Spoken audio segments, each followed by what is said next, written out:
नमस्कार, मी शीतल. आजच्या ठळक बातम्या. बहुजनांनी व्यवसायाकडे वळावे असे प्रतिपादन अर्थशास्त्राचे अभ्यासक शुद्धोधन अहेर यांनी केले. NNF म्हणजे नॅशनलिस्ट नेटिव्ह फेडरेशन या सामाजिक संघटनेच्या वतीने ठाणे येथे भारतीय अर्थनीती आणि अर्थसंकल्पावर एक दिवसीय कार्यशाळेचे आयोजन करण्यात आले होते. संभाजी ब्रिगेडचे नेते माननीय प्रवीणदादा गायकवाड यांचा असंख्य कार्यकर्त्यांसह शेकापमध्ये प्रवेश. संभाजी ब्रिगेडचे मुलुक मैदानी तोफ माननीय प्रवीणदादा गायकवाड यांनी दिनांक 12 जानेवारी 2017 रोजी मा जिजाऊ यांच्या जयंतीदिनी आपल्या असंख्य कार्यकर्त्यांसह शेतकरी कामगार पक्षात प्रवेश केला. शनिवारवाडा येथे मोठ्या दिमाखात पार पडलेल्या पक्षप्रवेश कार्यक्रमात शेकापचे आमदार NT पाटील यांच्यासह शेतकरी कामगार पक्षाचे मातबर नेते उपस्थित होते. यावेळी राहुल पोगळे, अजय भोसले यांच्यासह अनेक संभाजी ब्रिगेडच्या कार्यकर्त्यांनी पक्षामध्ये प्रवेश केला. इतिहास तज्ज्ञ श्रीमंत कोकाटे, सत्यशोधक किशोर ढमाले, भाई NT पाटील यांची यावेळी भाषणे झाली. पक्षप्रवेशानिमित्त बोलताना माननीय प्रवीणदादा म्हणाले की विचारांना आमच्या शेतकऱ्यांना, कष्टकऱ्यांना, कामगारांना नोटाबंदीने 180 लोक मेले, 11 लाख लोकांच्या नोकऱ्या गेल्या. येणाऱ्या काळामध्ये GDP 2% कमी होणार, म्हणजे 3 लाख कोटी रुपयाचं नुकसान या भारत सरकारला स्वीकारायला लागणार. नोटाबंदीने काही साध्य झालं नाही. मी एकत्रित झालो ते शेतकरी आत्महत्या. महाराष्ट्रामध्ये शेतकरी आत्महत्या करतात आणि त्यांची मुलं अनाथ होतात. त्या अनाथ मुलांना आश्रय द्यायचं काम शेतकरी कामगार पक्ष करणार. मला एवढंच सांगायचं की कष्टकरी समाजाला न्याय देण्यासाठी या राज्यघटनेतील समता, बंधुता, न्याय, महात्मा फुलेंचा जाती अंताचा लढा शेतकरी कामगार पक्षाच्या माध्यमातून आम्ही चालू ठेवू. आणि या पुढच्या काळामध्ये तुम्ही आत्महत्या करू नका. तुम्ही आत्महत्या केली तर लक्षात ठेवा, या राज्य सरकारला त्याची किंमत मोजावं लागेल. एवढे लोक मंत्रालयात घेऊन जाईल की पळती भोई थोडी होईल. या मंत्र्यांची तुम्ही नीट विचार करा. हा फक्त इशारा आहे, लक्षात ठेवा.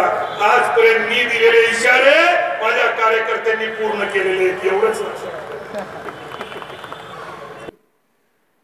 यावेळी श्रीमंत कोकाटे यांनी आपले विचार मांडताना सांगितले.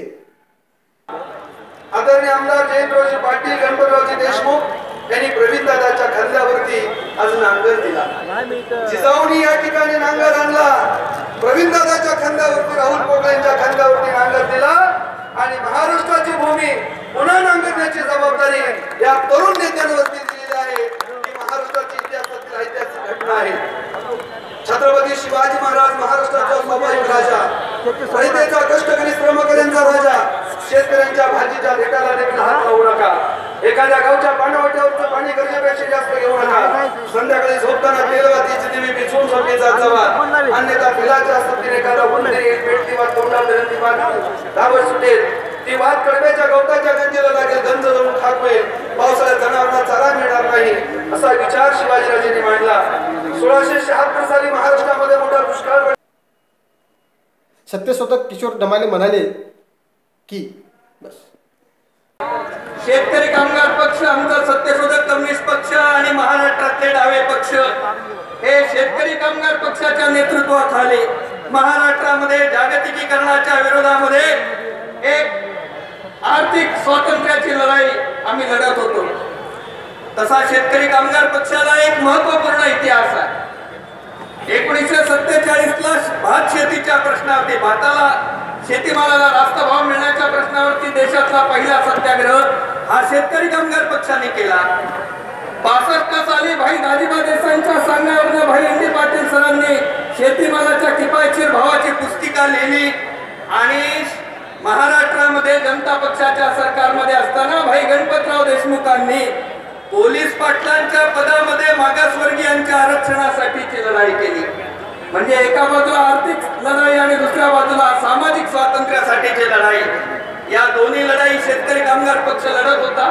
परंतु महाराष्ट्रातल्या काही लोकांचं म्हणणं होतं की दाभाडी प्रबंध स्वीकारल्यानंतर आणि एकंदर ब्राह्मणी व्यवस्थेनं शेतकरी कामगार पक्षाच्या विरोधामध्ये जातीयवादी पक्ष म्हणून जी हकाटी पेटलेली होते, त्यातनं शेतकरी कामगार पक्ष हा सामाजिक प्रश्नावर जास्त खुलून बोलायला तयार नाही, असं काही राजकीय निरीक्षकांचं मत होतं। आम्ही भाईंना सांगितलं, मंडल आयोगाची लढाई ही शेतकरी कामगार पक्षाच्या नेतृत्वाखाली महाराष्ट्रामध्ये उभी राहिली। मला आठवतं की सत्यशोधक कम्युनिस्ट पक्षाचे कॉम्रेड शरद पाटील असतील, डॉक्टर बाबा